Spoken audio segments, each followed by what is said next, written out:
పరిశుద్ధుడు మన రక్షకుడైన యేసుక్రీస్తు ప్రభు నామంలో కూడి వచ్చిన మీ అందరి ప్రేమ వందనాలు తెలియజేస్తున్నానండి. అందరికీ వందనాలండి. ఇదిన మన ధ్యానం నిమిత్తము కీర్తనల గ్రంథం 5వ అధ్యాయం 11వ వచనాన్ని చదువుకుందాం. నిన్ను ఆశ్రయించు వారందరూ సంతోషించుదురు. చాలండి అమ్మ, నా మాట వినపడుతుందా? ఆఖరు వాళ్ళకి అండి, మీకు వినపడుతుందా? నా మాట వినపడుతుందా అమ్మా?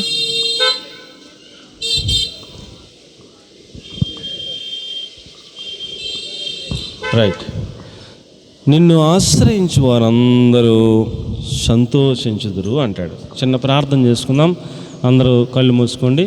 పరిశుద్ధము నమ్మకం కలిగిన మా ప్రియ పరలోకపు తండ్రి, మీకు వందనాలు స్తోత్రాలు చెల్లిస్తున్నాము స్వామి. మీ పరిశుద్ధ పునరుద్ధానంలో మీ సన్నిధిలో మమ్మల్ని అందరినీ చేర్చినందుకే మీకు స్తోత్రం. కూడి వచ్చిన మీ యొక్క బిడ్డలందరిని బట్టి మీకు స్తోత్రం ప్రభువా. ఇచ్చిన ఆరోగ్యాలను బట్టి, సజీవత్వాన్ని బట్టి మీకు స్తోత్రం తండ్రి. ఇప్పటి వరకు కూడా నైనా మిమ్మల్ని పాడి పోగొట్టడానికి సహాయం చేశారు, ఆరాధించడానికి సహాయం చేశారు. మీకు స్తోత్రం తండ్రి.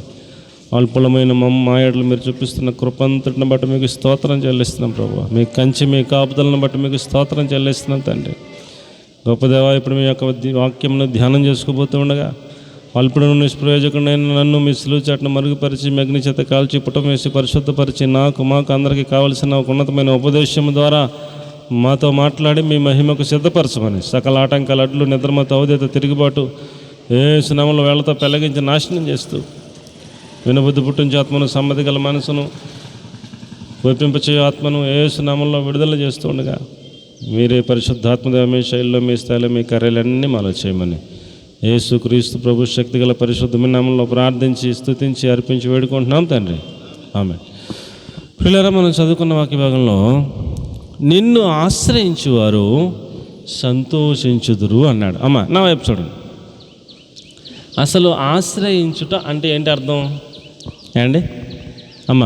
ఆశ్రయించుట అంటే అర్థం ఏంటి అమ్మా? ఆశ్రయించుట అమ్మా?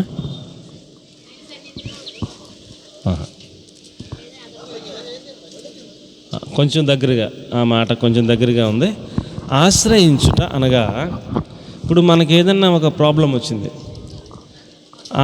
ఆ ప్రాబ్లం తీర్చగలిగిన వ్యక్తులు మనకు తెలిసిన వాళ్ళు ఒక ముగ్గురు ఉన్నారు. ఒక ఆయన దగ్గరికి వెళ్ళాం. ఆయన మన పక్షంగా ఆ న్యాయం చేసేటట్టుగా మనకు కనపడలా. ఇంకొక ఆయన దగ్గరికి వెళ్ళాం, ఆయన న్యాయం చేసేటట్టుగా మనకు కనపడలా. మూడో ఆయన దగ్గరికి వెళ్ళాం, అమ్మ నేను నీ పక్షంగా నేను న్యాయం చేస్తాను రా అన్నాడు ఆయన. ఇప్పుడు మనం ఎవరిని ఆశ్రయించాలన్నట్టు అర్థమవుతుంది? ఎవరిని ఆశ్రయించాలన్నట్టు అర్థమవుతుంది? మూడవ వ్యక్తిని మనం, ఒక ముగ్గురు ఉన్నారు, ముగ్గురులో ఇద్దరు మనకి పనిచేసేటట్టుగా కనబడలేదు. మూడో ఆయన నేను చేస్తాను రా అన్నాడు. అప్పుడు మనం ఎవరిని ఆశ్రయించాలి? నేను చేస్తాను రా అన్న ఆయన దగ్గరికి వెళ్ళకుండా, నా వల్ల కదమ్మా అన్న వాళ్ళ దగ్గరికి రోజు వెళ్తే ఏమైనా తెలివుందా? అండ్ నేను తెలివుందా? నేను నీ పని చేస్తానమ్మా, నీకు అభయం ఇస్తాను, నీకు ధైర్యం ఇస్తాను, నీ పక్షంగా నేను వ్యాజ్యం ఆడతాను, నీ పక్షంగా నేను కార్యం చేస్తాను, నాకు చెప్పావు కదా నువ్వు నిశ్చింతగా ఉండి నీ పని నేను చూసుకుంటానని అభయం ఇచ్చాడు. ఇప్పుడు ఆయన దగ్గరికి మనం పోయి ఆయన్నే ఆశ్రయించాలా, ముందు ఇద్దరిని ఆశ్రయించాలా చెప్పండి? ఎవరిని ఆశ్రయించాలి? మూడో ఆయన్ని ఆశ్రయించాలి. అలాగే మీరు ఈ మధ్యన పేపర్లో గట్ట వార్తల్లో వింటూ ఉంటారు కదా, ఆ వార్తల్లో ఏమని చెప్తూ ఉంటారంటే, ఫలానా ఆయన హైకోర్టును ఆశ్రయించారు అంటాడు. ఎవరిని ఆశ్రయించాడు? హైకోర్టును ఆశ్రయించారు. అంటే హైకోర్టులో నాకు న్యాయం జరుగుతుందని ఆయన నమ్మాడు, అక్కడ హైకోర్టును ఆశ్రయించాడు. హైకోర్టు ఆయనకి న్యాయం చేస్తుంది అన్నట్టు. అలాగే మనము ఈ లోకంలో ఎవరిని ఆశ్రయించడానికి ఎవరు నమ్మకస్తులు చెప్పండి అమ్మా? ఈ లోకంలో ఎవరిని ఆశ్రయించడానికి ఎవరు నమ్మకస్తులు? ఈ లోకంలో ఎవరినో ఒకటి నమ్ముతాం, వాళ్ళ దగ్గరికి వెళ్ళి మనం బాధ చెప్పుకుంటాం, అయ్యా నువ్వే నా పని చేసి పెట్టాలంటాం. వాళ్ళకి ఇష్టం ఉన్నప్పుడేమో చేసి పెడతారు, కొంచెం ఏదో తేడా వస్తుంది కదా, ఏదో ఒకటి మధ్యలో పుల్లలేసి వాళ్ళు ఉంటారు, రకరకాల సందర్భాలు ఉంటాయి, ఏదో తేడా వస్తుంది. వాళ్ళు మన ముఖమే కూడా చూడరు. మనం ఏదన్నా కష్టం వచ్చి వెళ్ళి చెప్పుకున్నా వినరు, మన పని చేయరు. ఎవరిని నమ్ముతాం? ఎవరిని ఆశ్రయించాలి చెప్పండి? మనుషులను ఆశ్రయించుట కంటే, చదవండి అన్నమాట, కీర్తన 118, కీర్తన 118, 8వ వచనం 9వ వచనం. మనుషులను నమ్ముకోకండి, యెహోవాను ఆశ్రయించుట మేలు. రాజులను కూడా నమ్ముకోకండి, మనుషులను నమ్ముకోకండి. అలాగని మామూలు మనుషులు కాదు, నార్మల్ మనుషులు కాదు, కొంచెం అధికారులు, కొంచెం అధికారం ఉన్నవాళ్ళు, కొంచెం ఉద్యోగస్తులు, కొంచెం వ్యాపారస్తులు, కొంచెం ధనం ఉన్నవారు, అలాంటి వాళ్ళు కూడా కాదు. అసలు రాజుల్ని కూడా నమ్ముకోవద్దురా బాబు. రాజులు కూడా చెప్పలేము, మనుషుల్ని నమ్ముకోవద్దు, రాజుల్ని నమ్ముకోవద్దు. మరి ఎవరిని నమ్ముకోమంటాడు? యెహోవాను ఆశ్రయించండి అంటాడు. మనకు నేర్పిస్తున్న పాఠం ప్రియులరా, మనకి ఏ సమస్య వచ్చినా ఎవరిని ఆశ్రయించాలి? ఆశ్రయం యెహోవాను ఆశ్రయించాలని చెప్తున్నాడు. ఇప్పుడు మీకు బాగా అర్థం అవడం కోసం, ఆశ్రయించుట అనగా ఆశ్రయించుట అనగా, ఇప్పుడు ఏదైనా ఒకడు నా వయసు ఉన్నవాడు నా మీదకి యుద్ధానికి వచ్చాడు. ఇప్పుడు నాకు బలం సరిపోయిందనుకోండి, నేను వాడితో యుద్ధం చేస్తాను. నాకు బలం సరిపోవట్లేదని నాకు అర్థమైంది, ఏం చేస్తాను? నాకు బలం సరిపోవట్లేదు, వాడు నాకంటే బలవంతుడు, నాకంటే శక్తివంతుడు అని నాకు అర్థమైంది. అర్థమయ్యాక నేను ఏం చేస్తాను? అమ్మా, నేను ముందు పారిపోతాను. ముందేం చేస్తాను? పారిపోతా ఉండగా ఏండి, మా నాన్నగారు ఎదురుగుండా వచ్చాడు అనుకోండి, ఇప్పుడు నేను ఏం చేస్తాను? మా నాన్నగారి దగ్గరికి వెళ్ళిపోయి నుంచుంటాను. ఇప్పుడు నన్ను తరిమేవాడు మా నాన్నగారిని చూసి దగ్గరికి వస్తాడా? నేను ఒక్కడిని, ఇప్పుడు వాళ్ళు ఇద్దరయ్యారు, అందులోని తండ్రి, ఇంకేం ఉండదు ఇంకా, నీ ఆడటి నుంచి అటే జారిపోతాడు, వెళ్ళిపోతాడు.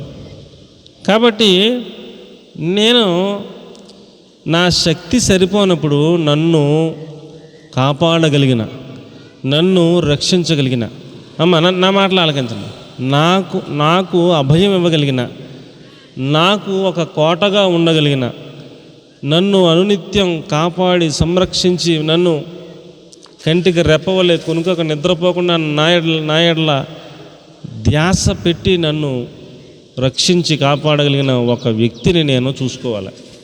ఆయన దగ్గరికి వెళ్ళి ఆయనను మనం ఏం చేయాలి? ఆశ్రయించాలి. ఆశ్రయిస్తే ఆయన గనక నాకు ఆశ్రయం ఇస్తే ఇక నాకేమీ భయం ఏమీ లేదు, నాకేమీ భయం లేదు. పాత నిబంధన గ్రంథంలో ఒక ఇద్దరు వ్యక్తులు ఉన్నారు. ఇద్దరు వ్యక్తుల్లో ఒకడు ఏదో కొడదామని రాయిసిరాడు, రాయిసిరితే ఆ రాయ గురి తప్పి ఇంకొకటి తగిలింది ఇక్కడ తల మీద. ఆడు అయిపోయాడు. ఆడు బంధువులు విషయం తెలుసుకుని ఈడి మీదకి వచ్చారు. ఈడు పరిగెడుతున్నాడు, మా బంధువుడు నీ వలన నష్టపోయాడు, నిన్ను మేము నష్టపరుస్తామని ఈయన తరుముతున్నారు. ఇప్పుడు ఈడు పాత నిబంధన గ్రంథంలో ఆశ్రయపురము అని ఊరికి చివరన కట్టమన్నాడు దేవుడు. ఆ ఆశ్రయపురము దాకా పరిగెత్తి అందులోకి లోపలికి వెళ్ళిపోయాడు అనుకోండి, ఇక ఆడిని ఎవ్వరు ఏమీ చేయకూడదు, అది రూల్ అనమాట. ఆ లోపల ఆశ్రయపురంలో యాజకుడు ఉంటాడు, అంటే పాస్టర్ గారు ఉంటాడు. ఆ పాస్టర్ గారు బతికినంతకాలం వాడు అందులో ఉండొచ్చు. ఆ బౌండరీ దాటి బయటకు వచ్చేదాకా ఆడికి సేఫ్టీ. ఆ బయటకు వస్తే ఆడు బయట కనపడ్డట్టుగా ఈడి శత్రువు చూసి మరలా అటాక్ చేసి ఏదైనా చేస్తే దానికి ఆశ్రయపురముకు సంబంధం లేదు. ఆశ్రయపురం లోపల ఉన్నంతకాలం ఆడిని ఎవరో కూడా ముట్టుకోవడానికి లేదని చెప్పి దేవుడు ఆ యొక్క రూల్ పెట్టాడు. అలాగే నా ఆశ్రయపురాలు కట్టమన్నాడు. ఒకడు తప్పు చేయకుండానే ఆడే తప్పు చేశాడని, ఆడి మీదకి ఎవరైనా వస్తే ఆడిల్లు అందులో రక్షణ పొందవచ్చు అని అక్కడ తెలియచేయబడతా ఉంది. ఇప్పుడు మనం ఏ సందర్భంలోనైనా మనము ఎవరిని ఆశ్రయించాలి? ఏ ప్రాబ్లం వచ్చినా, ఏ సమస్య వచ్చినా ఎవరిని ఆశ్రయించాలి? అది ఆర్థిక సంబంధ విషయమే అయినా, అది అనారోగ్య సంబంధ విషయమే అయినా, అది ఏమండి ఏ కోణంలోని సమస్య అయినా, ఏదైనా మనం మోకరించి దేవునిని, అయ్యా నాకు దిక్కెవరు లేరు ప్రభు, నీవే దిక్కునైనా, నేను ఎవరిని వెళ్ళి ఎవరిని అడగను ప్రభు, ఎవరిని అడిగి ఎవరిని నమ్మను ప్రభు, ఎవరిని నమ్మినా మోసం చేస్తున్నారయ్యా, ఎవరిని నమ్మలేకపోతున్నాం లోకంలో, నీవే దిక్కునైనా నిన్నే ఆశ్రయిస్తున్నాను ప్రభు అని ఆయనను ఆశ్రయించేస్తే మనకి కోటగా ఉంటాడంట. దేవునికి స్తోత్రం కలిగిన కానీ. కాబట్టి ప్రియులారా, మనం ఒక పాఠాన్ని నేర్చుకోవాలని దేవుడి పూట మనకి ఈ పాఠాన్ని నేర్పిస్తున్నాడు. మనకి ఏ సమస్య వచ్చినా మనం వెంటనే మన బుద్ధి ఉపయోగించకుండా, మన జ్ఞానం ఉపయోగించకుండా, మన తెలివి ఉపయోగించకుండా ఆయనను ఆశ్రయించేస్తే ఆయన చూసుకుంటాడు అండి. ఇప్పుడు మన బలం కొంచెం, ఆయన బలం అపరిమితం. మనమే ఫీల్డ్లో దిగితే మంచిదా, ఆయన్ని ఆశ్రయిస్తే మన పక్షంగా ఆయన ఫీల్డ్లో దిగితే మంచిదా? ఎవరు దిగితే మంచిది? మనం దిగితే మనం ఏం చేయలేము. ఏదో మనం శక్తి కొలదే మనం ఏదో చేసామనుకుంటాం, కానీ మనం వాళ్ళేం అవుదాం. ప్రభువా నువ్వే దిక్కునైనా ఆయన ఆశ్రయించేస్తే మన పక్షంగా ఆయన దిగాడు అనుకోండి ఫీల్డ్లోకి, కోటం వేరేలాగా ఉంటుంది. కాబట్టి తెలివితేటలుగా మనం ఏం చేయాలంటే ఆయనను ఆశ్రయించి ఏం చేయాలి? ఆయనను ఆశ్రయించి ఆయన చాటుకి వెళ్ళిపోవాలి మనం. ఇప్పుడు మన శత్రువు మన మీదకి యుద్ధానికి వచ్చినప్పుడు ఆయన కనపడతాడు ముందు, ఆయన వెనకాల మనం ఉంటాం. ఇప్పుడు ఆయన చూసుకుంటాడు. ఇంకా నన్ను దాటి నా కొడుకు దగ్గరికి వెళ్ళరా అంటాడు. ఆడి కెపాసిటీ ఉంటే వస్తాడు, దెబ్బలు తింటాడు, పోతాడు. కాబట్టి ప్రియులారా, మనం ఎవరిని ఆశ్రయించాలి? దేవునిని ఆశ్రయించాలని దేవుని వాక్యం మనకు తెలియజేస్తూ ఉంది. ఆయనను ఆశ్రయించువారంట ఎలా ఉంటారంట? సంతోషించుదురు అన్నాడు. దేవునికి బిగ్గరగా స్తోత్రం చెప్పండి. ప్రియులారా, మనకి రకరకాల ఆందోళనలు ఉంటాయి. ఏముంటాయండి? రకరకాల ఆందోళనలు ఉంటాయి, రకరకాల భయాలు ఉంటాయి, రకరకాల ఉంటాయి రకరకాల ఫీలింగ్స్ ఉంటాయి మన లోపల. సాతాను రకరకాల ఆలోచనలు పెడుతుంటాడు. ఈ యొక్క ఆలోచనలతో మనకు సంతోషం ఉండనివ్వడు, మనకేం ఉండనివ్వడు, సంతోషం ఉండనివ్వడు, ఆనందం ఉండనివ్వడు.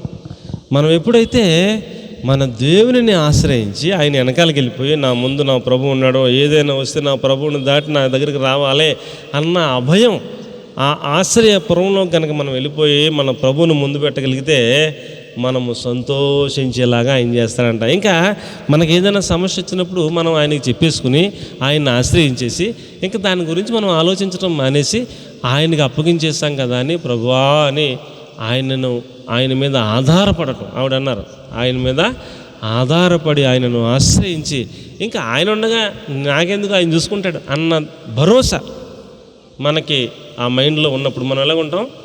సంతోషంగా ఉంటాం. అండ్ ఏదైనా మళ్ళీ సమస్య వచ్చింది, మళ్ళీ ఇలా ఉందని మళ్ళీ అన్నీ చెప్పుకుంటామే. మనం చేయాల్సిందేముంది అండి?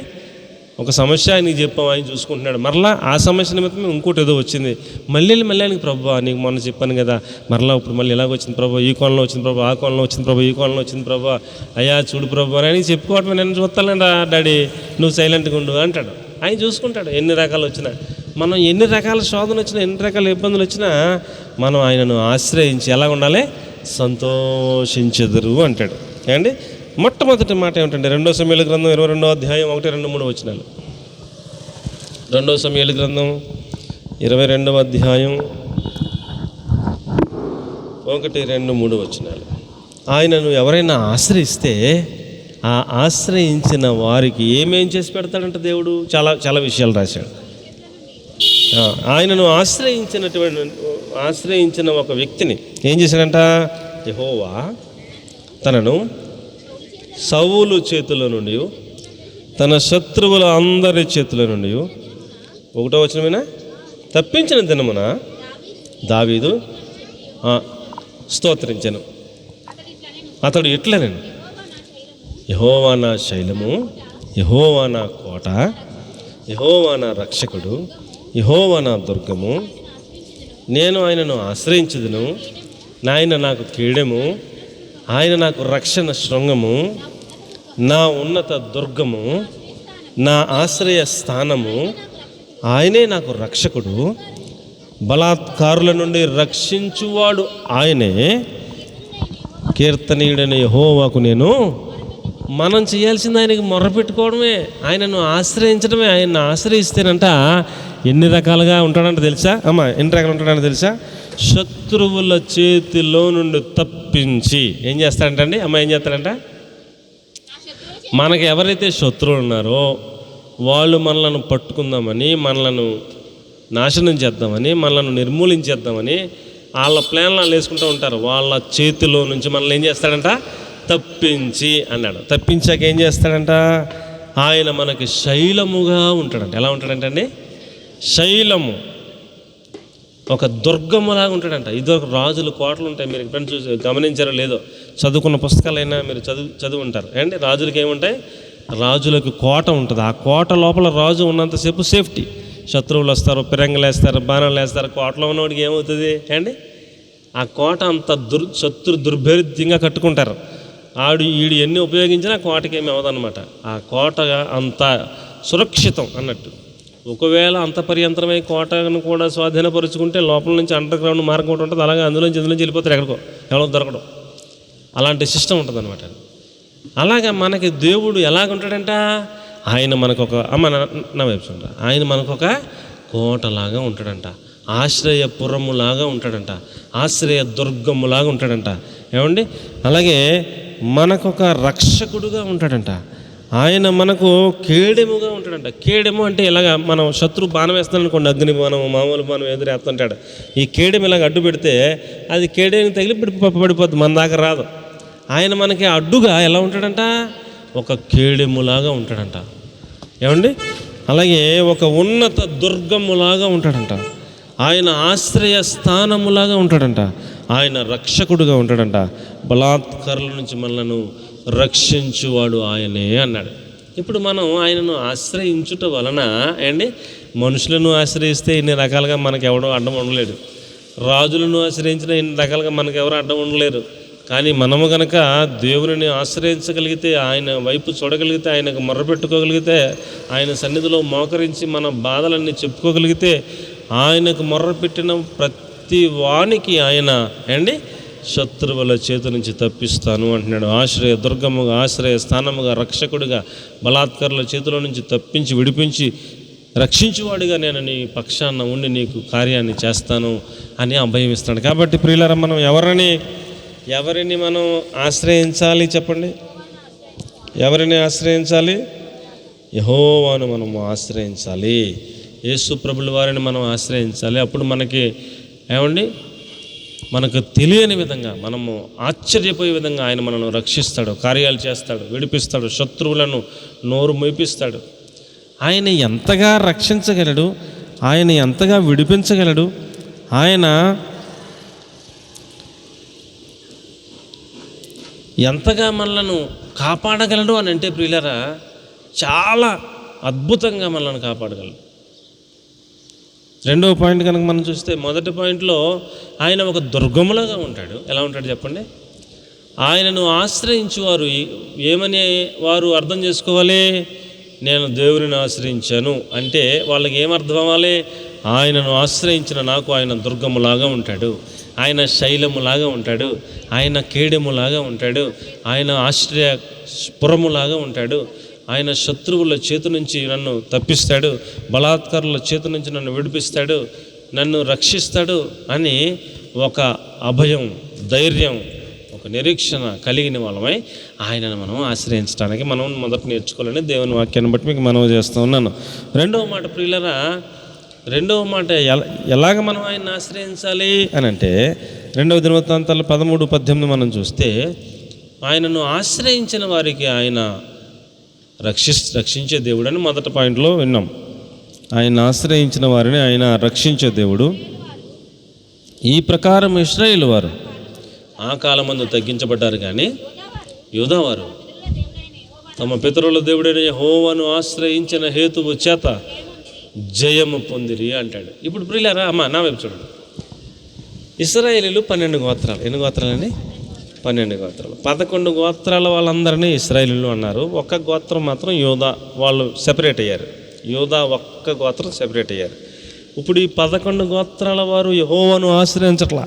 ఏదైనా సమస్య వస్తే, నా వైపు చూడండి, ఏదైనా సమస్య వస్తే, ఏదైనా యుద్ధం వస్తే, ఏదైనా వాళ్ళకి కష్టం కలిగితే వాళ్ళే దాన్ని సాల్వ్ చేసుకుంటానికి వాళ్ళు ప్రయత్నం చేస్తున్నారు. అలాగున్న వారు యెహోవాను ఆశ్రయించలేదు, కాబట్టి వారు తగ్గించబడ్డారంట. ఏం చేయబడ్డారంటే 11 గోత్రాల వారు తగ్గించబడ్డారంట. వాళ్ళ మీద వాళ్ళు ఆధారపడ్డారు. కాబట్టి ఒక్క గోత్రముడు 12 మంది కదా యాకోబు పిల్లలు, 11 మంది పక్కన ఉన్నారు, వాళ్ళేమో తగ్గించబడుతున్నారు. ఒక్కడు ఒక పక్కన ఉన్నాడు. ఈ ఒక్కడు ఏం చేస్తున్నాడు? దేవుని ఆశ్రయిస్తున్నాడంట. ఏం చేస్తున్నాడంట? ఇతడు దేవుణ్ణి ఆశ్రయిస్తున్నాడంట. ఇతడు దేవునిని ఆశ్రయించిన హేతువు చేత ఈ 11 మంది ఒకడి మీదకి యుద్ధానికి వచ్చారు. ఈ 11 మంది ఈ ఒక్కడి మీదకే యుద్ధానికి వచ్చారు. ఇప్పుడు ఎవరు గెలవాలి అండి? ఎవరు గెలవాలి చెప్పండి? 11 మంది గెలవాలా, ఒకటి గెలవాలా? సాధారణంగా ఎవరు గెలుస్తారు? 11 మంది గెలుస్తారు. కానీ వాళ్ళు తగ్గించబడ్డారు, వీళ్ళు గెలిచేస్తున్నారంట. ఏంటి కారణం? ఏంటి? ఈ ఒక్కడు ఎవరిని ఆశ్రయించాడు? దేవుని ఆశ్రయించాడు. మనకి విరోధంగా ఉన్నవాళ్ళు 11 మంది ఉండొచ్చు, 50 మంది ఉండొచ్చు, లక్షల మంది ఉండొచ్చు, మనం ఒక్కలమే ఉండొచ్చు. కానీ మనము ఆశ్రయించింది ఎవరినే? దేవుని ఆశ్రయించితే నీవు నీవు నీవు నీవు ఎవరమైనా మనం దేవుని ఆశ్రయిస్తే మనము జయం పొందుతాం. మనకు ఎదురుగా ఉన్న వాళ్ళు 100 మంది ఉన్నా వాళ్ళు ఓడిపోతారు. దేవునికి స్తోత్రం కలిగిన హల్లెలూయా. కాబట్టి ప్రియులారా, వారు దేవుని ఆశ్రయించిన హేతువు చేత వారు జయం పొందారు అంటాడు. ఏం పొందారండి? వారు జయం పొందారు అంటాడు. ప్రియులారా, మనము దేవునిని ఆశ్రయిస్తే, ఎవరిని ఆశ్రయిస్తే? మనము దేవునిని ఆశ్రయిస్తే అండి, దేవునిని ఆశ్రయించిన వారు జయించే లక్షణాన్ని కలిగి ఉంటారు. ఏ లక్షణాన్ని కలిగి ఉంటారండి? జయించే లక్షణాన్ని కలిగి ఉంటారు. ఏమి జయించాలి? ఏమి జయించాలి? ఈ లోకపు ఆశలను జయించాలి. ఏం జయించాలండి? మనము దేవునిని ఆశ్రయించిన బిడ్డలమైతే ఆయన మనలో ఈ కార్యాలన్నీ చేసుకుంటూ వెళ్తాడు. లోకాన్ని ఆయన ఆల్రెడీ జయించాడు, మనకు కూడా జయించడం నేర్పుతాడు. దేవునికి స్తోత్రం కలుగునుగాక. ఆయన శరీరాన్ని జయించాడు, శరీరాన్ని జయించడం నేర్పుతాడు. దేవునికి స్తోత్రం కలుగునుగాక. ఆయన సాతానును జయించాడు, మనకు కూడా సాతాను యొక్క దుష్ట శక్తులను జయించడం మనకు నేర్పిస్తాడు. దేవునికి స్తోత్రం కలుగునుగాక. ప్రియులారా, అలాగే యోహాను సువార్త 16:33 చెప్పాడు, నేను లోకమును జయించాను అన్నాడు. ఏం జయించాడంట? ఆయన లోకాన్ని జయించాడంట. మనకు కూడా ఆయనను ఆశ్రయించిన బిడ్డలకి ఆయన ఏమి నేర్పిస్తాడు? లోకాన్ని ఎలా జయించాలో నేర్పిస్తాడు. లోక ఆశలను ఎలా జయించాలో నేర్పిస్తాడు. లోక ఆచారాలను ఎలా జయించాలో నేర్పిస్తాడు. ఆ యొక్క పద్ధతులను ఎలా జయించాలో నేర్పిస్తాడు. జయ జీవితం ఇస్తాడు. శోధనలను జయించడం నేర్పిస్తాడు. దుష్టుని జయించడం నేర్పిస్తాడు. నా యందు మీకు సమాధానం కలిగినట్లు ఈ మాటలు మీకు చెప్తున్నాను. లోకంలో మీకు శ్రమ కలుగుతుంది, ఆయనను ధైర్యం తెచ్చుకోండి, నేను లోకమును ఏం చేశాను? జయించి ఉన్నాను అని మనకి అభయం ఇస్తున్నాడు. మీరు కూడా నన్ను ఆశ్రయించిన వాళ్ళైతే మిమ్మల్ని కూడా లోకాన్ని జయించే వారిలాగా తయారు చేస్తాను అంటున్నాడు. దేవునికి స్తోత్రం కలుగునుగాక. హెబ్రీ పత్రిక 11:33 విశ్వాసం వల్ల వారు రాజ్యములను జయించారన్నాడు. మన ఎదురుగా ఒక రాజ్యమే ఉన్న రాజ్యాన్ని జయించగలిగినంత విశ్వాసాన్ని ఇస్తానంటున్నాడు. ఆయన్ని ఆశ్రయిస్తే మనకే విజయం ఇస్తానంటున్నాడు. అలాగే 1 యోహాను పత్రిక 2:13 యవనస్తులారా, మీరు బలవంతులు, మీ హృదయంలో దేవుని వాక్యం నిలిచి ఉన్నది కనుక మీరు దుష్టుని జయించి ఉన్నారు అన్నాడు. మనము దుష్టుని కూడా జయించిన వాళ్ళంగా మనల్ని సిద్ధపరుస్తానంటున్నాడు. ఎరిగి ఉన్నారు కనుక మీకు వ్రాయిచున్నాను. యవనస్తులారా, మీరు దుష్టుని జయించి ఉన్నారు కనుక మీకు వ్రాయిచున్నాను అన్నాడు. మనము దుష్టుని జయించగలిగినంత కెపాసిటీ ఉన్న వ్యక్తులుగా మనల్ని ఆయన తయారు చేస్తానంటున్నాడు. ఆయనను ఆశ్రయిస్తే, ఆయన ఆశ్రయించిన వారు ఏం పొందుతారంట? జయం పొందుతారు. ఈ లోకంలో మనం ఈ యొక్క ఆత్మీయ యాత్రలో మనకి అడ్డంగా వచ్చేది ఏమిటి? అడ్డంగా వచ్చేది ఏంటండి? ఆత్మీయ యాత్రలో మనకు అడ్డంగా వచ్చేది ఏంటి? లోకం. ఏంటండి? మొదటగా మనకు అడ్డం వచ్చేది లోకం, లోక ఆచారాలు, లోక సాంప్రదాయాలు, లోక పద్ధతులు మనకి అడ్డం వస్తుంటాయి. వాటిని జయించడం నేర్చుకోవాలి. అలాగే సైతానును జయించడం నేర్చుకోవాలి. సైతాను యొక్క శక్తులను, దుష్ట శక్తులను, అంధకార శక్తులు, చీకటి శక్తులను జయించడం నేర్చుకోవాలి. అలాగే దుష్టుని కూడా జయించడం నేర్చుకోవాలి. రాజ్యములను కూడా జయించగలిగినంత శక్తి సామర్థ్యాన్ని ఇస్తాను అని దేవుని వాక్యం మనకు తెలియజేస్తూ ఉంది. కాబట్టి ప్రియులారా, మనము జయించాలంటే దేన్నైనా, మన ముందున్నదాన్ని దేనైనా జయించాలంటే మనం ఎవరిని ఆశ్రయించాలి? చెప్పండి. ఎవరిని ఆశ్రయించాలి? దేవుని ఆశ్రయించిన వారు జయం పొందుతారు. అనండి ఒకసారి. జయం పొందుతారు. దేవుణ్ణి ఆశ్రయించకపోతే ఓడిపోతారు. అంతే, ఒకటే సూత్రం, ఇంక వేరే 10 సూత్రాలు లేవు. మనము దేవుని ఆశ్రయించిన వాళ్ళమైతే మనం ఏమవుతాం చెప్పండి? మనం ఏమవుతాం? జయిస్తాము. జయ జీవితం కలిగి ముందుకెళ్తాం. ఎక్కడ ఓటమి పాలు అవ్వం. శోధనలను జయిస్తాం, శ్రమలను జయిస్తాం, అవమానాలను జయిస్తాం, నిందలను జయిస్తాం. ఏమండి, సైతానును వాడి యొక్క సైన్యమును జయిస్తాం, రాజ్యములను జయిస్తాం, శత్రువులను జయిస్తాం, లోకమును, లోక మర్యాదలను, ఆశలను జయిస్తాం. ఏమండి, చాలామంది ఆశలను జయించలేరు. చాలామంది ఏం జయించలేరు చెప్పండి? భక్తే కానీ ఏమి జయించలేరు? ఆశలను జయించలేరు. మనం ఆశలను కూడా జయించగలిగిన వారిగా మనల్ని దేవుడు సిద్ధపరుస్తాడు. ఈ శరీరాన్ని జయించే కృపణిస్తాడు. ఈ శరీరాన్ని నల్లగొట్టుకునే కృపణిస్తాడు. జయ జీవితాన్ని ఇస్తాడు ఆయన ఆశ్రయించిన బిడ్డలు. కానీ మీకు మనవి చేస్తాను. Number three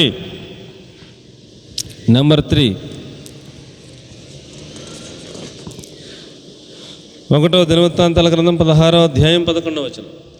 1 దినవృత్తాంతాలు 16:11.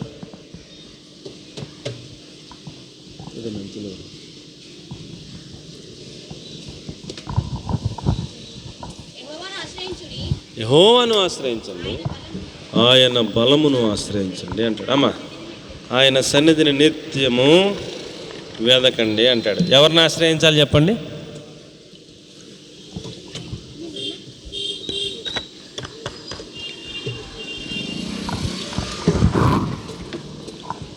అమ్మా, ఎవరిని ఆశ్రయించాలి?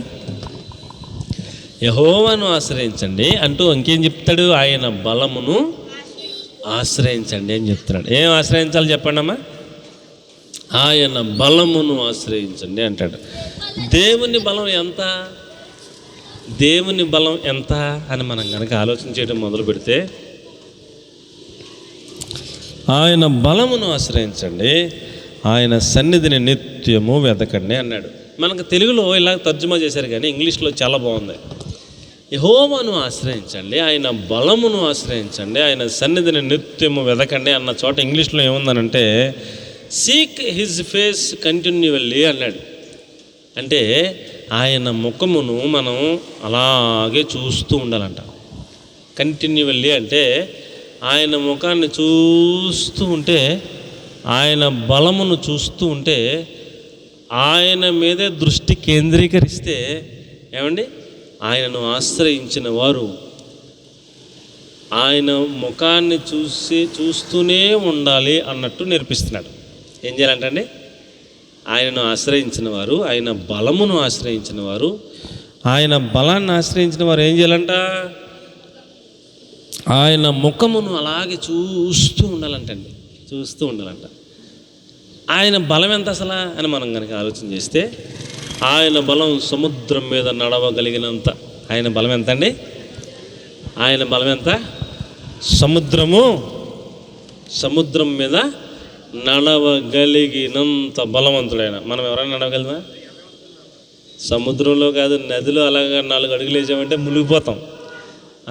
5 నిమిషాల్లో ఖాళీ, ఏముండదు. ఇంకా 10 నిమిషాలకి ఏముండదు, మొత్తం చాప్టర్ క్లోజ్ అయిపోతుంది.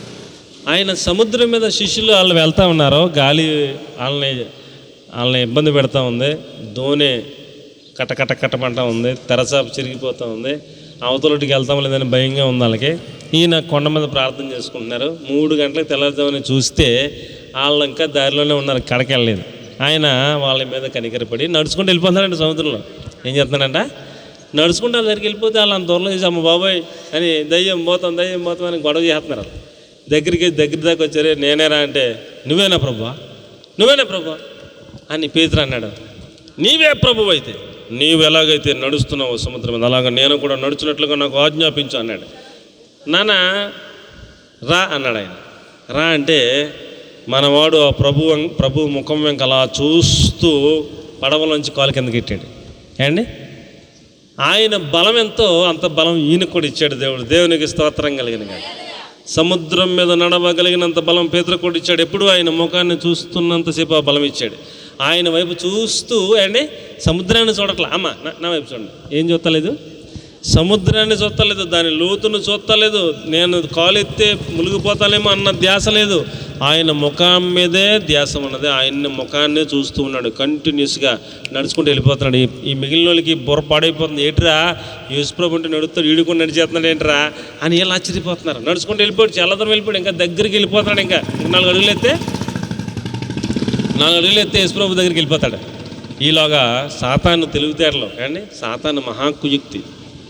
మనం ప్రభు ముఖం వెంకి అలాగే కంటిన్యూస్గా చూస్తూ ఉంటే ఆడు మన చెవుల్లో ఏదో శబ్దం వినపడేలా చేస్తాడు. ఇప్పుడు మీరు సీరియస్గా ప్రార్థన చేసుకుందామని కళ్ళు మూసుకోండి అండి, మీకు శబ్దం పిల్లి వచ్చి పాలేదో కూర్చోరా ఎందుకురా ప్రార్థన చేసుకుందామని మోకరించండి, తలుపు ఎవరో కొట్టినట్టు, ఏదో సౌండ్ వస్తున్నట్టు, వంటగదిలో ఏదో పాలు పునేమన్నట్టు రకరకాల ఆలోచనలు వచ్చేస్తుంటాయి. అప్పుడే మా మోకరిత్వం అప్పుడే అండి, అప్పుడు దాకా కుదురుకుంటారు పిల్లలు, అప్పుడే వచ్చి ఏదో చెప్తూ ఉంటారు మనకి, కళ్ళు తెరిచి చూసాలి వాళ్ళ మాట ఆలకించాలని అన్నట్టుగా అప్పుడు దాకా మాట్లాడరు. ప్రార్థన చేద్దాం అలా మోకరించగానే ఏదో ఒకటి గుర్తొచ్చేద్దలకి వాళ్ళు మనల్ని పేన తీసేస్తారు, కళ్ళు తెరిచేదాకా ఊరుకోరు. ఇలాగా ప్రార్థన చేద్దాం, ఆయన ముఖం చూద్దామని మనం సీరియస్గా మోకరించేటప్పటికి సాతాను గడు ఏదో వినిపిస్తూ ఉంటాడు.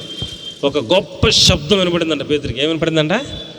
గొప్ప శబ్దం వినపడేటప్పటికి యేసు ప్రభువునే ఇలా చూస్తా ఉన్నవాడు ఒక్కసారి ఏం చేశాడు? ఎలా చూశాడు? ఎలా చూశాడు? పక్కకు చూస్తే అటువైపు నుంచి తుఫాను వచ్చేస్తుంది, పెద్ద అలౌట్ వచ్చేస్తుంది. ఏ క్లాస్ అని అలా అమ్మ బాబోయ్ అనుకున్నాడు. వెంటనే ఏమైపోయాడు? మునిగిపోతున్నాడు. ఇంకా ఆఖరి క్షణంలో ప్రభు వారు రక్షించంటే చేయబట్టుకుని లేపాడు ప్రభు. మరి ఇప్పుడు దాకా చాలా విశ్వాసంగా ఉన్నావు కదా నాన్న, నా ముఖం వెంక చూస్తూ వచ్చావు కదా, మధ్యలో అల్ప విశ్వాసం ఎందుకు వచ్చింది? అల్ప విశ్వాసి అని చీవాట్లు చెప్పితే ప్లేస్ తీసుకెళ్ళి మళ్ళీ దోణిలో కూర్చోబెట్టాడు. ఆయన ముఖం వెంక చూస్తూ ఉన్నంతసేపు అంత బలం మనకు కూడా ఇస్తాడు. దేవునికి స్తోత్రం కలిగని. కానీ మనం ఆయన ముఖం వెంక చూస్తూ ఉన్నప్పుడు సముద్రం మనకు కనపడదో, సముద్రం లోతు మనకు కనపడదో, మన సమస్య యొక్క తీవ్రత మనకు కనపడదో, మన సమస్య యొక్క బలం మనకు కనపడదో, శత్రువు వినిపించే గాలిని మనం లెక్క చేయకుండా ఆయన వైపు చూడగలిగితే, గురిగా ఆయన్ని పెట్టుకోగలిగితే మనము ఆయనలాగా బలవంతులంగా ఉండగలుగుతాం. దేవునికి స్తోత్రం కలగని గాక. ఆయన బలమును ఆశ్రయించండి అన్నాడు. ఏం ఆశ్రయించాలంటే ఇప్పుడు ఏం ఆశ్రయించాలి? ఆయన బలమును ఆశ్రయించి మీరు కూడా బలవంతులు కండి, బలహీనలుగా ఉండకండి, చిన్న విషయాలకే బెంబేలు ఎత్తిపోకండి. ఆయన బలమును ఆశ్రయించండి, ఆయన ముఖం వైపు చూస్తూ ఉండండి, మిమ్మల్ని కూడా అంత బలవంతులను చేస్తాడని చెప్తున్నాడు. దేవునికి స్తోత్రం చెప్పండి. ఆయన బలం ఎంత అంటే ఇశ్రాయేలీయులు ఎర్ర సముద్రానికి యువతలు ఉన్నారు, సముద్రం అడ్డంగా వచ్చింది, వెనకాలేం ఫరో సైన్యం తరుముకుంటూ వస్తుంది. ఇప్పుడు ఏం చేయాలి? వెనకాల ఎవరు వస్తున్నారు? ఫరో సైన్యం తరుముకు వస్తున్నారు. పారిపోదామంటే ముందేముంది? ఎర్ర సముద్రం ఉంది, దారి లేదు, దొరికేసినట్టే, మళ్ళీ మనం అందరం చచ్చిపోతాం అన్నటువంటి పరిస్థితి. ఆయనను ఆశ్రయించిన బిడ్డలమైతే మన కొరకు ఆయన సముద్రాన్ని ఏం చేస్తాడు?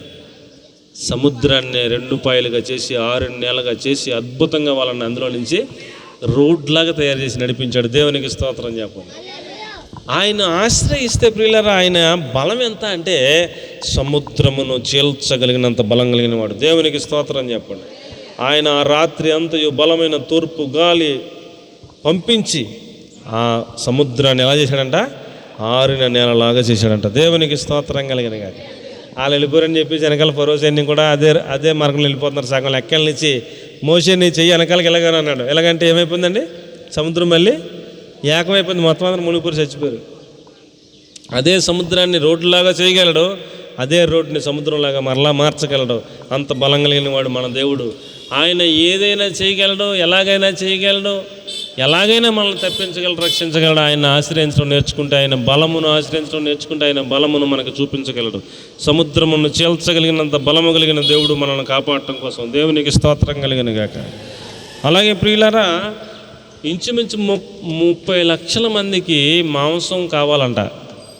మోషే దగ్గరికి వచ్చి, మాకు మనం రోజు మన్నా పెడుతున్నాం, కీరకాయలు దోసకాయలు పెడుతున్నాం, మాకు మాంసం కావాలని అడిగారు వాళ్ళు. ఇప్పుడు మన ఇంట్లో నా వైపు చూడండి.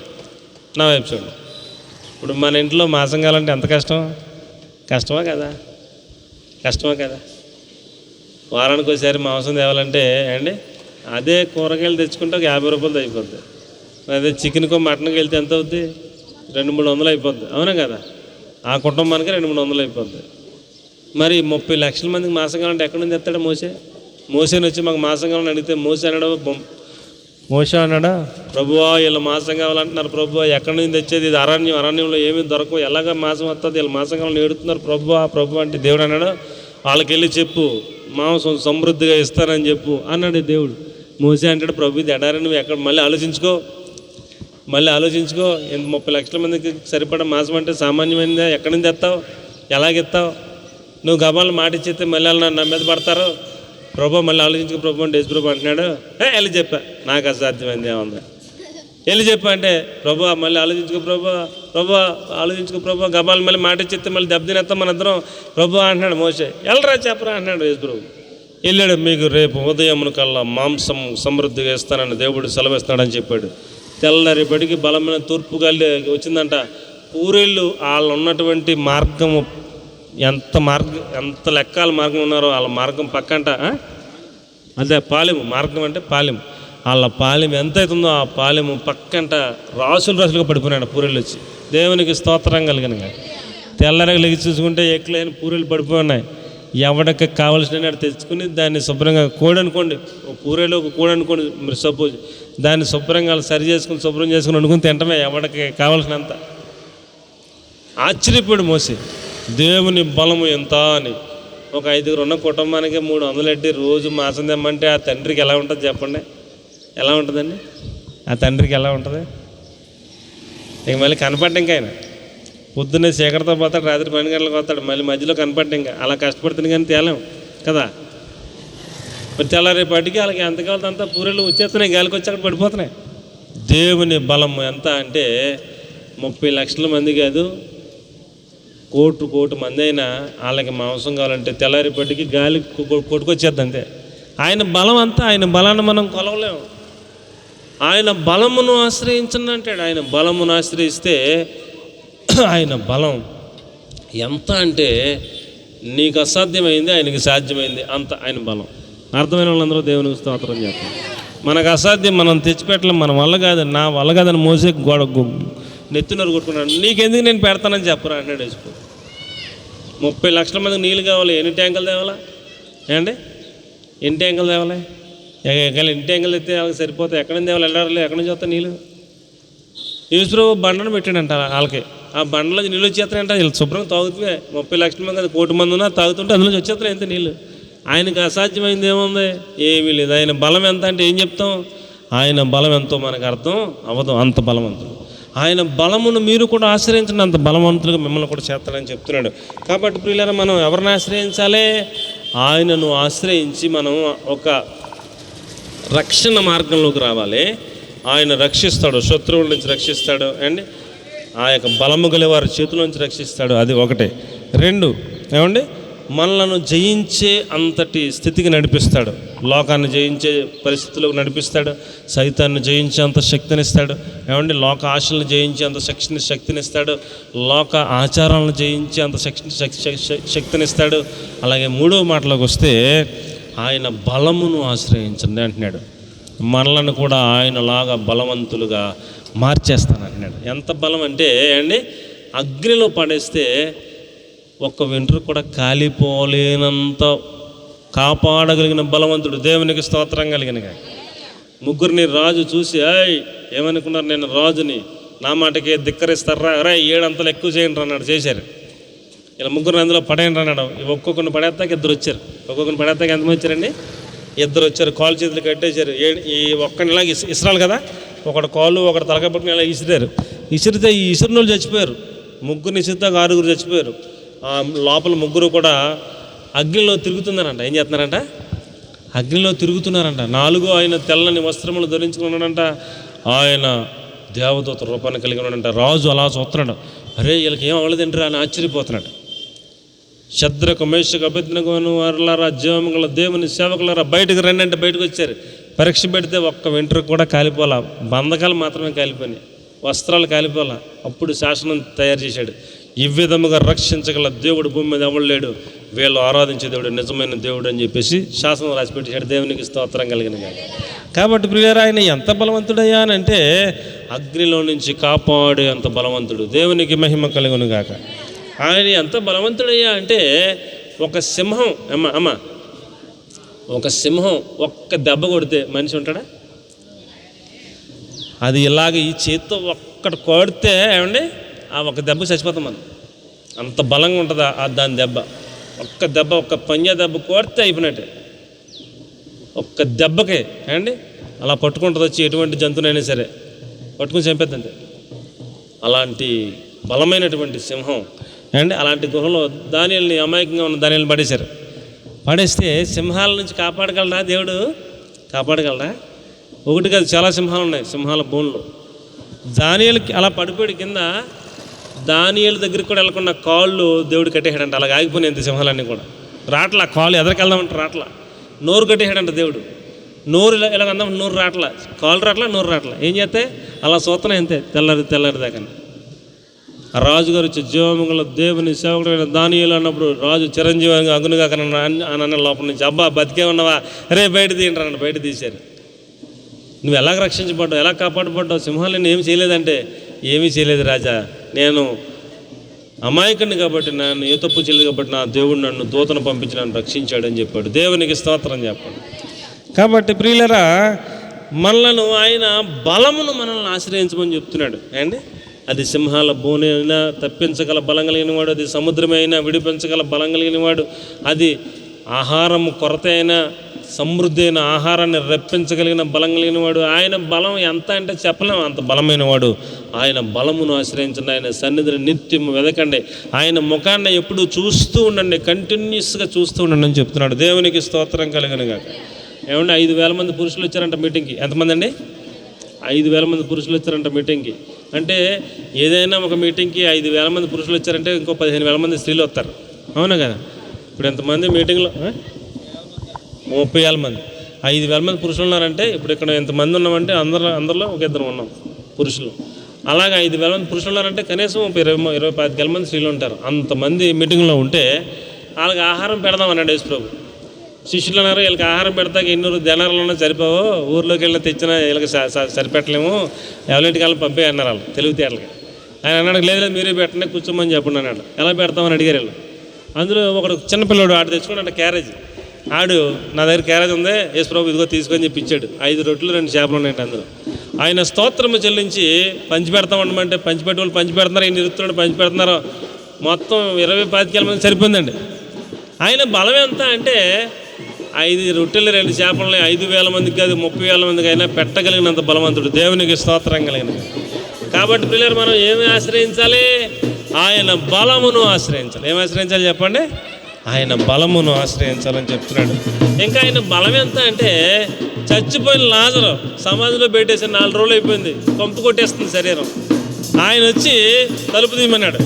అదే సమాధికి రాయి ఉంటుంది కదా, ఆ రాయి దొర్లించమన్నాడు. లాజరు బయటికి రా అని పిలిచాడు అంతే. పిలిస్తే చచ్చిపోయినలోకి ఏమొచ్చింది? జీవం వచ్చింది. అలా చుట్టేశారు మొత్తం గుడ్డ. అలా చుట్టబడినట్టే జాయిగా పైకి వచ్చేసాడు. వచ్చేస్తే ప్రేత వస్త్రాలు వచ్చేస్తే ఆ కొట్లన్నీ ఇప్పుడున్నాడు. ఇప్పితే చక్కగా మామూలుగా లాజరు మామూలుగా తన పనులని తాను చేసుకుంటున్నాడు. దేవునికి స్తోత్రం కలిగిన. ఆయన బలం ఎంతయ్యా అంటే, చనిపోయిన వాళ్ళనైనా తిరిగి లేపగలిగినంత బలం కలిగిన వాడు మన దేవుడు. కాబట్టి మనం ఎవరిని ఆశ్రయించాలి? ఆ దేవత దేవుడైన యేసుక్రీస్తు ప్రభుల వారిని మనం ఆశ్రయించాలి. ఆయన బలమును ఆశ్రయించాలి. ఆయన సన్నిధిని నిత్యము వెతకాలి. ఆయన ముఖాన్ని కంటిన్యూస్గా చూస్తూ ఉండాలి. అప్పుడే మనం ఆయన బలాన్ని పొందుకోగలమని చెప్తున్నాడు. కొంచెం పక్కకు పెట్టామా సాతాను ఏదో శబ్దం వినిపిస్తాడు, ముంచేస్తాడు. కాబట్టి మనం ఎప్పుడు ఎవరి ముఖం వెంక చూడాలా? ఎవరి ముఖం వెంక చూడాలి? ఆయన ముఖం వైపు మాత్రమే చూస్తూ ఉంటే ఈ శోధనలన్నీ మనకు కనపడవు. ఇవన్నీ దాటి వాటి మీద నుంచి తొక్కుని వెళ్ళిపోయేంత బలం మనకిస్తాడు. దేవునికి స్తోత్రం కలుగునుగా. హల్లెలూయా. 4వ మాట ఏమిటనగా ప్రియులారా, ఆయన్ని ఆశ్రయించే వారికి నెమ్మదినిస్తాడంట. ఏమిస్తాడంట? 2వ దినవృత్తాంతాల 14:7. 2వ దినవృత్తాంతాల 14:7.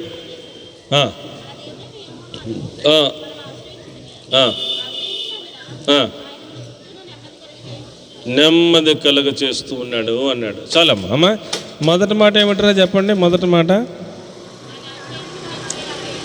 ఆయన రక్షించేవాడు. ఎలా రక్షిస్తాడు? శత్రువుల చేతిని రక్షిస్తాడు, కీడుముగా ఉండి రక్షిస్తాడు, ఉన్నత దుర్గముగా ఉండి రక్షిస్తాడు, ఆశ్రయ స్థానముగా ఉండి రక్షిస్తాడు, శైలముగా ఉండి రక్షిస్తాడు, కోటగా ఉండి రక్షిస్తాడు. ఏమండి? బలాత్కారుల చేతి నుంచి రక్షిస్తాడు. ఎన్ని మార్గాలైనా అన్ని మార్గాల నుంచి రక్షిస్తాడు. మొదటి పాయింట్, ఆయన రక్షించే దేవుడు. అందుకని ఆయన్ని ఆశ్రయించాలి. నెంబర్ 1. నెంబర్ 2 అమ్మా, నెంబర్ 2, ఎవరైతే ఆయన ఆశ్రయిస్తారో వారిని ఆయన జయం పొందేలాగా వాళ్ళని తయారు చేస్తాడు. దేని మీద జయం పొందారు? సైతాను మీద, లోక ఆశల మీద, లోకం మీద ఏమండి జయం పొందేంత శక్తినిచ్చి వాళ్ళను నిలబెడతాడు. నెంబర్ 3, ఆయన ఆశ్రయించిన వారిని ఆయన బలమును ఆశ్రయించమని చెబుతున్నాడు. ఎంత బలవంతుడైనా సముద్రాన్ని చీల్చగలిగినంత, 30 లక్షల మందికి ఆహారం పెట్టగలిగినంత, మాంసాన్ని రప్పించగలిగినంత, అగ్నిని ఆర్పగలిగినంత, ఏమండి ఏదైనా చేయగలిగినంత బలవంతుడు. ఆయన ముఖం వైపు అలా కంటిన్యూస్గా చూస్తూనే ఉంటే ఆ బలము మనకు కూడా ఇస్తాడు. ఈ యొక్క మన కాళ్ళ కింద సముద్రాన్ని పెట్టి దాని మీద నడిచి అంత బలం ఇచ్చి మనల్ని నడిపిస్తాడు. దేవునికి స్తోత్రం కలిగిన కాక. మొదటిదేని చెప్పండి, ఆయనను ఆశ్రయించిన వారిని రక్షిస్తాడు, ఆయన్ని ఆశ్రయించిన వారిని జయ జీవితం ఇస్తాడు, ఆయన్ని ఆశ్రయించిన వారికి బలమునిస్తాడు, ఆయన్ని ఆశ్రయించిన వారికి నెమ్మదినిస్తాడు. అది విషయం ఏమండి, నెమ్మదినిస్తాడు. చూడండి కీర్తన 94:19. మనము విచారములు చాలా మనకున్నప్పుడు, మనకి ఆ విచారాలలో మనం కొట్టుమిట్లాడుతూ ఉన్నప్పుడు మనకి ఆయన ఆదరణ మనకి నెమ్మదినిస్తుందంట. నా హృదయంలో విచారములు హెచ్చగా ఆయన ఆదరణ నాకు నెమ్మదినిస్తుంది అంటాడు భక్తుడు. 94:19. నా అంతరంగమందు విచారములు హెచ్చగా నీ గొప్ప ఆదరణ నా ప్రాణమునకు ఏం కలిగిస్తుంది? నెమ్మది కలగ చేయుచున్నది అన్నాడు. దేవునికి మహిమ కలిగిన కాక. నా హృదయంలో విచారములు హెచ్చిపోతున్నాయి. రకరకాల విచారాలు, రకరకాల సమస్యలు, రకరకాల శోధనలు, రకరకాల తలంపులు, విచారాలు హెచ్చిపోతున్నాయి. కానీ నీ ఆదరణ నాకేం చేస్తుంది? నాకు నెమ్మదినిస్తుంది బాబు అన్నాడు. దేవునికి మహిమ కలిగిన కాక. ఆయన ఆశ్రయించడం నేర్చుకున్నటువంటి బిడ్డలకి ఆయన నెమ్మదినిస్తాడు. ఏమిస్తాడండి? నెమ్మదినిస్తాడు. ఎలాగిస్తాడు? ఆయన ఆదరించడం ద్వారా నెమ్మదినిస్తాడు. ఎలా ఇస్తాడండి? ఆదరించడం ద్వారా నెమ్మదినిస్తాడు. చాలామందికి నా వైపు చూడండి, ఎవరికైనా గాయమైందనుకోండి, ఎవరికైనా ఆరోగ్యం బాగోలేదనుకోండి, వాళ్ళని మనం సొత్తకెళ్ళామనుకోండి, సొత్తకెళ్ళి ఏం చేయాలి?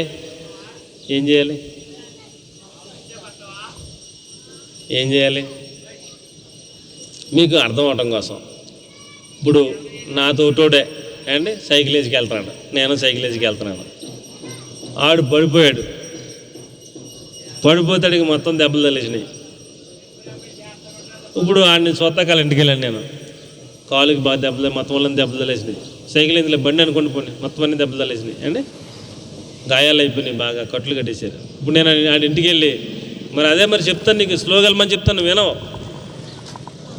బాగా స్పీడ్ వెళ్ళిపోతావు, వంకరొంకలు తిరుగుతావు, ఎక్స్ట్రాలు చేస్తుంటావు, ఎన్నిసార్లు చెప్పి నేను అందుకనే మరి ఇలాగవుతుంది అని ఇంకా పొడిచి, ఇంకా పుండు మీద కారం వేసి, ఇంకా బాధ పెట్టి అండి ఇంకా ఎన్ని చేయటం కరెక్టా? ఇప్పుడు ఆడి కాలు ఇరిగిపోయింది, చెయ్యి ఇరిగిపోయింది, కొట్లు వేసారు, ఇలాగ తాడుగట్టు లాగేశారండి అండి. ఆడు బాబోయ్ అమ్మాయిని మురుగుతున్నాడు, నిజమే, ఆడు స్పీడ్కి వెళ్తాం నిజమే, వంకలు తిరుగుతుంది నిజమే, అన్నీ నిజమే. మనం ఏం చెప్పాలి ఇప్పుడు ఆడికి? మనం వాళ్ళ ఇంటికి వెళ్ళి ఏం చెప్పాలి?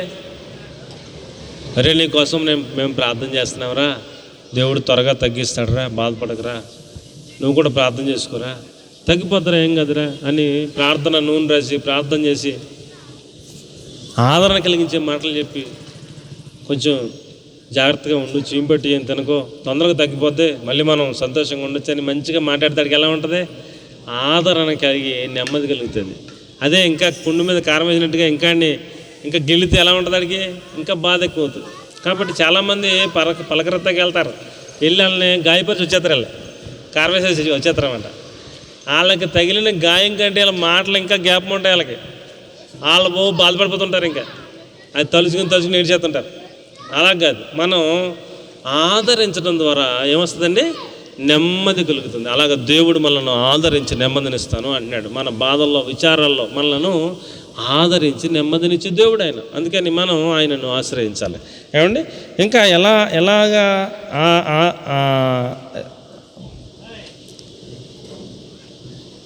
ఎలాగ నెమ్మదినిస్తాడంట? 119వ అధ్యాయం 50వ వచనం, నీ వాక్యము నాకు పాదములకు దీపంగా ఉంది, నా బాధలలో ఇదే నాకు నెమ్మదిని కలిగిస్తూ ఉంది అన్నాడు. నీ వాక్యం నన్ను బతికిస్తూ ఉంది. నా బాధల్లో ఇదే నాకేం కలిగిస్తుంది? నెమ్మది కలిగిస్తూ ఉందండి. ఆయన్ని ఆశ్రయించిన ప్రతి బిడ్డ కూడా ఆయన వాక్యాన్ని బాగా చదువుకోవాలి. ఆ వాక్యం చదువుకుంటూ ఉండగా ఆయన వాళ్ళకున్న బాధలన్నిటిలో నుంచి వారికి ఏమిస్తాడంట? నెమ్మదినిస్తాడు అని చెప్తుంది వాక్యం. కాబట్టి పిల్లరా, మనం బాధల్లో ఉన్నప్పుడు వాక్యం చదువుకోవాలి. ఆ వాక్యం ద్వారా మనల్ని దేవుడు నెమ్మదినిస్తాడు. ఆ బాధలన్నింటిలో మర్చిపోయే కృపనిస్తాడు. ఆ వాక్యంలో అంత శక్తి ఉంది. కాబట్టి ఆయన్ని ఆశ్రయించిన వారందరూ ఆయన వాక్యాన్ని ఏం చేయాలి? బాగా చదువుకోవాలి. ఏదైనా మీరు బాగా బాధలు ఉన్నప్పుడు వాక్యం చదువుకోండి. ఆ వాక్యం మిమ్మల్ని ఓదారుస్తుంది, ధైర్యపరుస్తుంది. అలాగా సాక్ష్యాలు చెప్పిన వారు బోళ్ళు అంతమంది ఉన్నారు. చాలామంది సాక్ష్యాలు చెప్పక నేను విన్నాను. ఒక్క వాక్యం చాలా బలపరుస్తుంది, 1000 ఏనుగుల శక్తినిస్తుంది, ఆ నీరసం పోద్ది. అలాంటి వాక్యాలు మనకు దేవుడు చూపిస్తాడు, మనల్ని ఆదరిస్తాడు, బలపరుస్తాడు, ధైర్యపరుస్తాడు, నెమ్మదినిస్తాడు ఆ వాక్యం ద్వారా. కాబట్టి పిల్లల వాక్యాన్ని బాగా చదవాలి. 119, 168 చెప్పాడు, నీ ధర్మశాస్త్రాన్ని ప్రేమించే వారికి ఎంతో నెమ్మది కలదు. ఎంతో అంటే ఇన్ఫినిట్ అనమాట.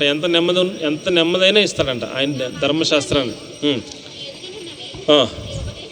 119, 165 నీ ధర్మశాస్త్రాన్ని ప్రేమించే వారికి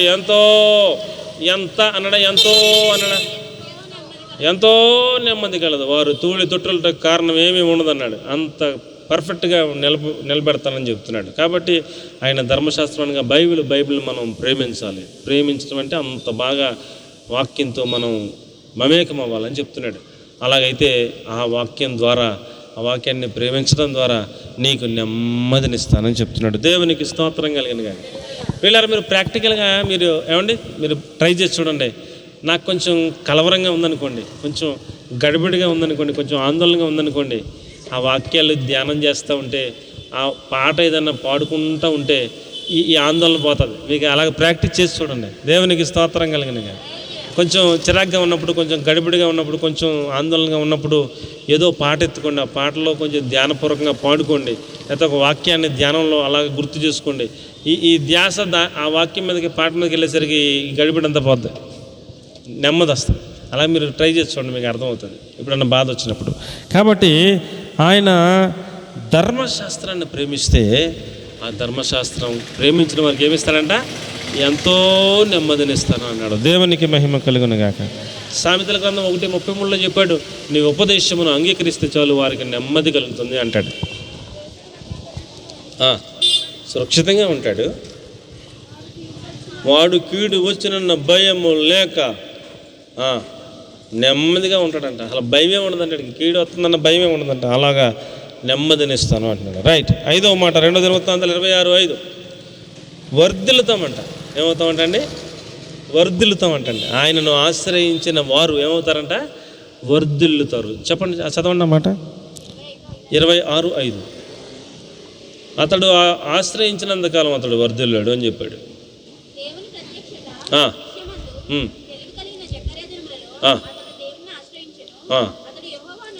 ఆశ్రయించినంత కాలము అతడు వర్ధిల్ల చేశాను అంటాడు. నీవు గనక దేవుణ్ణి ఆశ్రయించడం కనుక నేర్చుకుంటే నిన్ను దేవుడు ఏం చేస్తాడంట? వర్ధిల్ల చేస్తాడు. దేవునికి స్తోత్రం కలుగును గాక. హల్లెలూయా. ఎలా వర్ధిల్ల చేస్తాడు? వర్ధిల్లటానికి ఏ విషయాల్లో వర్ధిల్ల చేస్తాడు? ఏమండి? ద్వితీయోపదేశకాండం 30:8-9 నీ పశువులను వర్ధిల్ల చేస్తాడు, నీ గర్భఫలములను వర్ధిల్ల చేస్తాడు, నీ భూమిని వర్ధిల్ల చేస్తాడు, నీ పంటను వర్ధిల్ల చేస్తాడు. ఏమండి? నీకు కలిగింది ఏదో దానిని ఆయన వర్ధిల్ల చేస్తాడు. నీకు భూమి ఉందా? భూమి వర్ధిల్లుతుంది. అంటే అందరికీ 30 పండుతుంది, నీకు 50 పండుతుంది. నీకు పశువులు ఉన్నాయి, అందరికీ 3 లీటర్లు ఇస్తాయి, నీకు 10 లీటర్లు ఇస్తాయి. ఏమండి? అలాగే నీ గర్భఫలము, నీకు చక్కని బిడ్డలను ఇస్తాడు దేవుడు. గర్భఫలములను వర్ధిల్ల చేస్తాడు. నీ బిడ్డలు మంచి ఉద్యోగాలు ఉంటారు, మంచి పొజిషన్లో ఉంటారు, వర్ధిల్లుతారు. నీ బిడ్డలను వర్ధిల్ల చేస్తాడు, నీ భూమిని వర్ధిల్ల చేస్తాడు, నీ పశువులను వర్ధిల్ల చేస్తాడు, నీ ఇంటిని వర్ధిల్ల చేస్తాడు. ఏమండి? ఇంకా చాలా విషయాలు ఉన్నాయి, చాలా చెప్పడానికి ఉన్నాయి. కానీ సమయాన్ని బట్టి మనం వెళ్ళాల్సిన పరిస్థితి. చదవమ్మా మాట. మరియు నీ దేవుడే యెహోవా నీ చేతి పని అంతటి విషయంలోనూ, నీ గర్భ విషయంలోనూ, నీ పశువుల విషయంలోనూ, నీ భూమి పంట విషయంలోనూ నీకు మేలు కలుగునట్లు నిన్ను వర్ధిల్ల చేయును. నిన్ను వర్ధిల్ల చేయును. ఏం చేస్తాడంటండి? నిన్ను వర్ధిల్ల చేయను. ఏమండి, భూమి పంటల విషయంలో అన్ని విషయాలు నిన్ను వర్ధిల్ల చేస్తాడు. టైం ఎంతండి చూడు. అలాగే ప్రియులారా 1 సమూయేలు 2:26, 1 సమూయేలు 2:26. ఎదుగచ్చు. యెహోవా దయందు మనుషుల దయందు వర్ధిల్లు చుండెను అంటాడు. అండి, మనలను దేవుణ్ణి ఆశ్రయించినటువంటి యవనస్తులైన బిడ్డలను దేవుడు ఏం చేస్తాడంట? దేవుని దయందును మనుషుల దయందును వారిని వర్ధిల్ల చేస్తాడంట. దేవునికి స్తోత్రం కలిగనగాక. అటువైపు దేవుడు దయలను వర్ధిల్లుతారు, ఇటువైపు మనుషుల దయలను వర్ధిల్లుతారు దేవుణ్ణి ఆశ్రయించిన యవన బిడ్డలు. కాబట్టి యవన కాలంలోనే మీరు దేవుణ్ణి ఆశ్రయించాలని నేను మీకు మనవి చేస్తా ఉన్నాను. దేవునికి స్తోత్రం కలుగునుగాక. సమూయేలు చిన్న పిల్లోడండి, దేవుని మందిరంలో ప్రవక్తగా స్థిరపడ్డాడు. దాను మొదలుకుని బెయేర్షెబా వరకు సమూయేలు ప్రవక్త ఆయనని స్థిరపరచబడ్డాడు. అందరికీ తెలిసిపోయింది అతడు ఈజిప్టు జరుగుతుందని అందరికీ అర్థమైపోయింది. అలాంటి బాలుడైన సమూయేలు ఏమండి దేవుని దయందును మనుషుల దయందును ఏమయ్యాడండి? వర్ధిల్లుతూ వెళ్ళాడు. ఏక్లసిన ప్రవక్తగా స్థిరపడ్డాడు. కాబట్టి ప్రియులారా, ఆయన బలి అర్పణ అర్పించకుండా ఎవడు భోజనం చేయరంట. ఆ రేంజ్కి వెళ్ళాడు సమూయేలు. వర్ధిల్లాడు బాగా. అతడు చెప్పకుండా ఎవడేం పని చేయరు. అంత పేరు ప్రతిష్ట సంపాదించుకున్నాడు, బాగా వర్ధిల్లాడు. కాబట్టి మన బిడ్డలను దేవుడు వర్ధిల్ల చేస్తాడు. మన యొక్క పశువులను దేవుడు వర్ధిల్ల చేస్తాడు. ఎప్పుడు? ఆయనను ఆశ్రయించినప్పుడు. ఏమని చెప్పండి? ఎప్పుడు ఆయనను ఆశ్రయించినప్పుడు ఆయన వర్ధిల్ల చేస్తాడు. యోబు గ్రంథం 8:6, నీ నివాస స్థలమును వర్ధిల్ల చేస్తానంటాడు. మనం ఉండే ఇంటిని ఏం చేస్తాడంట? వర్ధిల్ల చేస్తాడు. అంతకుముందు మీ ఇంట్లో ఏమండి ఏమీ లేవు. ఆ తర్వాత వెళ్ళి చూస్తే ఏమన్నాయి? కొన్ని వస్తువులు ఉన్నాయి. ఆ తర్వాత వెళ్ళి చూస్తే ఏమన్నాయి? ఇంకా కొన్ని. ఆ తర్వాత వెళ్ళి చూస్తే ఏమన్నాయి? ఇంకా ఏమేమో ఉన్నాయి. ఆ తర్వాత వెళ్ళి చూస్తే ఓ సంవత్సరం పైకి వెళ్ళి చూస్తే తర్వాత ఇంకా కొంతకాలమే వెళ్ళిపోయి చూస్తే అసలు ఇదేనా ఇల్లు అన్నట్టుగా మారిపోయింది వ్యవహారం. ఏమండి, ఇంటిని నివాస స్థలమును వర్ధిల్ల చేస్తాడు. నీ నీతికి తగినట్లుగా నీ నివాస స్థలమును వర్ధిల్ల చేస్తాడు. దేవునికి స్తోత్రం కలుగునుగాక. నీ పశువులు వర్ధిల్లుతాయి, నీ యొక్క ఇంటిని వర్ధిల్ల చేస్తాడు, నీ యొక్క గర్భఫలాలను వర్ధిల్ల చేస్తాడు, నీ యొక్క ఆ యొక్క దేవుని దయందు మనుషుల దయందు వర్ధిల్ల చేస్తాడు. అలాగే ఏమంటే 1 దశలోనిక 3:13 చెప్పాడు, నీకు లోపల ప్రేమలో నిన్ను వర్ధిల్ల చేస్తాడు. ఏమండి, నీకు ప్రేమ అధికమవుతుంది. నీవు ప్రేమ కలిగిన వ్యక్తిగా మార్చేస్తాడు నిన్ను చూసిన వాళ్ళందరూ ఎంత ప్రేమ కలిగిన తల్లి అండి, ఎంత ప్రేమ కలిగిన సహోదరి అండి, చాలా ప్రేమ అండి, చాలా ప్రేమగా మాట్లాడతారండి, ప్రేమగా కడుపులో తీసి పెడతారండి అని అందరూ నిన్ను గురించి సాక్ష్యం చెప్పేలాగా నీలో ప్రేమను వర్ధిల్ల చేస్తానంటాడు. 1 దశలోనిక 3:13. అది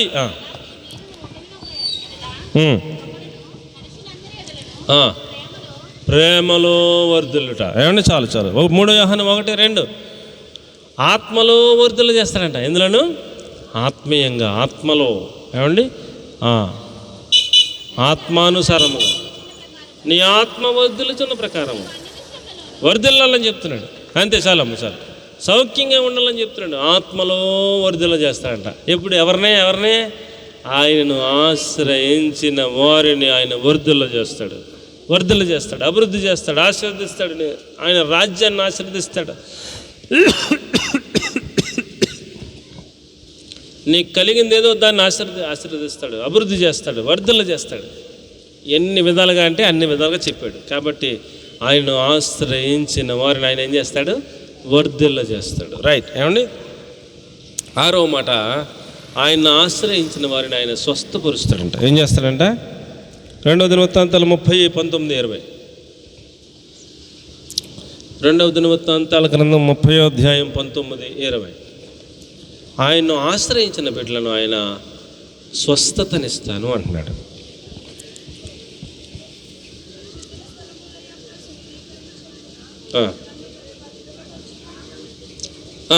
ఓకే, రైట్.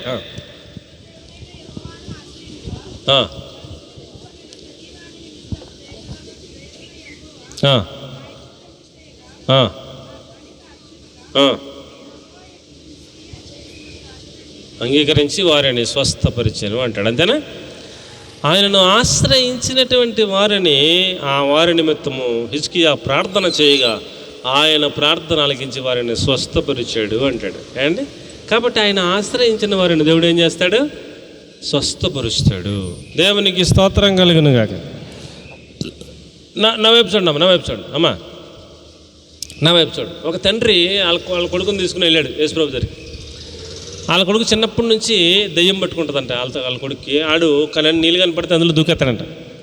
ఎక్కడన్నా అగ్ని కనపడితే అందులో దూకెత్తాడంట. నీళ్ళు కనపడితే దూకెత్తే, చెరువులో దూకెత్తే చచ్చిపోతాడా బతుకుతాడా? నది కనపడితే నదులు దూకెత్తే చచ్చిపోతాడా బతుకుతాడా? అగ్ని కనపడితే అందులో దూకెత్తే మరి బతుకుతాడా చచ్చిపోతాడా? ఆ దయ్యం పట్టుకుని ఆడికి అగ్ని కనపడితే దూకెత్తాడంట, నీళ్ళు కనపడితే దూకెత్తాడంట. వీళ్ళ నాన్న కూడా ఉండి ఎప్పుడు దూకేసినా ఈడు కూడా దూకేస్తే నాన్న ఆడిని మొత్తం మీద కాపాడుకుంటాడంట. వాళ్ళు చెప్పగా విని యేసుప్రభు వచ్చాడరా మన ఊరు, అందరూ కూడా స్వస్థత పొందుతున్నారు, మీ అబ్బాయిని తీసుకెళ్ళరా అని అందరూ చెప్తే వెళ్ళి యేసుప్రభు దగ్గరికి వెళ్ళి అడిగాడు, ప్రభువా నా కొడుకు ఇది పరిస్థితి, దయ్యం పట్టుకుంటుంది, ఆడు నీళ్ళలో దూకుతాడు, అగ్నిలో దూకుతాడు, నేను చిన్నప్పటి నుంచి కాపాడుకోలేకపోతున్నాను, నా ఎందుకు కనికరించి ఈయన బాబు స్వస్థపరిచిన ఆయన అని బతిమలాడితే యేసుప్రభుని ఆశ్రయించాడు. అతడు ఆశ్రయిస్తే స్వస్థతని ఇచ్చాడే ఇవ్వలేదా? నేను స్వస్థపరచగలను నమ్ముతున్నావా అని అడిగాడు. అయ్యా నా అపనమ్మకి రాకుండా సాయం చేయ ప్రభు అన్నాడు. ఒక్క గద్దెంపు విడిచిపోమా పో అన్నాడు. విడిచిపో కుమారుని అన్నాడు. దయ్యం వదిలిపోయింది. ఆడు స్వస్థపరచబడిపోయాడు. వెంటనే అయ్యా వందనాలు అయ్యా, చాలా మీకు కృతజ్ఞతలు అని చెప్పేసి కొడుకుని తీసుకెళ్ళిపోయాడు. చాలా సంతోషంగా వెళ్ళిపోయాడు అండి. కాబట్టి ఆ కుమారుణ్ణి చిన్నప్పటి నుంచి దెయ్యం పట్టుకుంటే ఎవరిని ఆశ్రయించాలో అర్థం అవ్వాల, ఎక్కడికి వెళ్ళినా విడుదల రాలా. కానీ యేసుప్రభుని ఆశ్రయిస్తే స్వస్థత కలిగింది, విడుదల కలిగింది. దేవునికి స్తోత్రం కలిగినగా. ఏమండి మత్తయి సువార్త 15:22 వచనంలో కనాను స్త్రీ అని ఒక ఆవిడ ఉంటుంది. తన కూతురు గురించి యేసుప్రభు దగ్గరికి వచ్చింది. ప్రభువా నా కూతురిని స్వస్థపరిచయ, దెయ్యం పట్టుకుంటుంది అని అంటే ఆయన అన్నాడు, నేను ఇశ్రాయేలులో ఉన్నటువంటి ప్రజల యొద్దకు వచ్చాను, కానీ పిల్ల రొట్టె తీసుకెళ్ళి కుక్కలకి వేయటం సమంజసం కాదు అన్నట్టుగా మాట్లాడాడు. అయినా నన్ను కుక్క అన్నామని కూడా కోపం లేకుండా మరలా కూడా వెళ్ళి, ప్రభువా నీవు అన్నట్టు నేను కుక్కనే అనుకో, పిల్లలు తినేసినప్పుడు ఒక రొట్టె మొక్క కింద పడిపోతే కుక్క తింటుంది కదా, అలాగే పోని తిన్నాను అనుకో, నా కుమార్తెను స్వస్థపరిచి ప్రభువా అని అడిగింది. అడిగితే ఆయన ఆశ్చర్యపోయి, ఇశ్రాయేలులో కూడా నీ అంత విశ్వాసం ఎవరి దగ్గర నేను చూడలేదమ్మా, నీ విశ్వాసాన్ని బట్టి నీ కుమార్తె స్వస్థపడుతుంది, వెళ్ళిపో అన్నాడు. ఇంటికి వెళ్ళి చూస్తే స్వస్థపడిపోయింది. ఎప్పుడు స్వస్థపడిందని అడిగితే పలానా టైంకి స్వస్థపడిందంటే ఆయన నోట్లోంచి వచ్చింది కదా మాట, అప్పుడు ఆ టైం కరెక్ట్గా ఆ పిల్ల స్వస్థపడిపోయింది. అది ఆయన ఆశ్రయిస్తే ఆయన దగ్గరికి వెళ్ళి ప్రభు నువ్వే దిక్కునైనా మరి నువ్వే కాపాడాలి మా బిడ్డలా ఉందని చెప్పుకుంటే ఆయన స్వస్థపరుస్తాడు ఆయన ఆశ్రయించిన బిడ్డలని. దేవునికి స్తోత్రం కలిగినగా. డాక్టర్ దగ్గరికి వెళ్తే డాక్టర్ గారు చెప్తాడు, ఇంక నీ పని అయిపోయింది, నీ వల్ల ఏమవుదని చెప్తాడు. అదే దేవుడి దగ్గరికి వెళ్ళి అయ్యా నువ్వే దిక్కునైనంటే డాక్టర్ గారికి చేతన ఉంది, ఆయన స్వస్థపరిచేస్తాడు, అద్భుతంగా స్వస్థత వచ్చేది. దేవునికి మహిమ కలుగును గాక. కాబట్టి ప్రియులరా ఆయనను ఆశ్రయించిన వారిని ఆయన ఏం చేస్తాడు? స్వస్థపరుస్తాడు. ఆఖరి మాట, ఆయన్ని ఆశ్రయించిన వారికి ఆయన తోడుగా ఉంటాడు. ఎజ్రా 8:22 ఎజ్రా 8:22 ఆయన ఆశ్రయించిన వారికి ఆయన తోడుగా ఉంటాడు.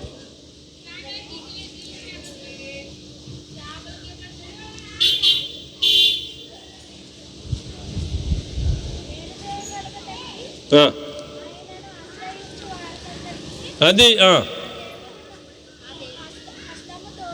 సూపర్ రా మింద్రేష్, నువ్వు ప్రతి వారం ఉన్నానంటున్నావు, సూపర్, వెరీ గుడ్. వీళ్ళందరూ తీలేకపోతున్నా, తీస్తున్నావు, గాడ్ బ్లెస్ యూ. ఆయన తోడుగా ఉన్నాడు అన్నాడు, చాలా సరిపోద్ది. దేవునికి మహిమ కలుగును గాక. కాబట్టి ప్రియులరా ఆయనను ఆశ్రయించిన వారికి ఆయన ఏం చేస్తాడంట? తోడుగా ఉంటాడు. మోషే అంటాడు, నువ్వు మాకు తోడుగా రాకపోతే మేము వెళ్ళమంటాడు, నీ సన్నిధి మాకు తోడుగా వస్తేనే వెళ్తాం అంటాడు. యేసుప్రభు అంటాడు, నేను మీతో రాను అంటాడు. ఆయన వచ్చేదాకా ప్రార్థన ఆపలేదు, వచ్చేదాకా ఒప్పుకోలేదు. నువ్వు తప్పుగా మోసాలు అందరినీ చంపేస్తానంటాడు యేసుప్రభు. కుదరదు ప్రభు, నువ్వు వాళ్ళని క్షమించాలి, మన్నించాలి, వాళ్ళతో పాటు నువ్వు రావాలి, నువ్వు తోడుగా రాకపోతే, నీ సన్నిధి తోడుగా రాకపోతే మేము ఎక్కడికి వెళ్ళాం, ఇక్కడే ఉంటాం అంటాడు. నువ్వు వస్తేనే వెళ్తాం అంటాడు. ఆయన తోడుగా వస్తేనే మనం ముందుకు వెళ్ళగలం, కనాన దేశం చేరగలం. మన మట్టుకు మనం వెళ్తే మనం కనాన దేశం, పరలోక రాజ్యం వెళ్ళలేం. ఆయన తోడుగా వస్తేనే మనం ముందుకు అడుగులు పడతాయి, లేకపోతే మనకు మార్గము తెలీదు. కాబట్టి ఆయనను ఆశ్రయిద్దాం, ఆయన మనకు తోడుగా ఉండి మనల్ని తీసుకెళ్తాడు. దేవునికి స్తోత్రం కలుగును గాక. ఆయనను ఆశ్రయించిన వారిని ఆయన ఏం చేస్తాడు చెప్పండి త్వరగా. ఆయన ఆశ్రయించిన వారిని ఆయన ఏం చేస్తాడు అమ్మా? రక్షిస్తాడు.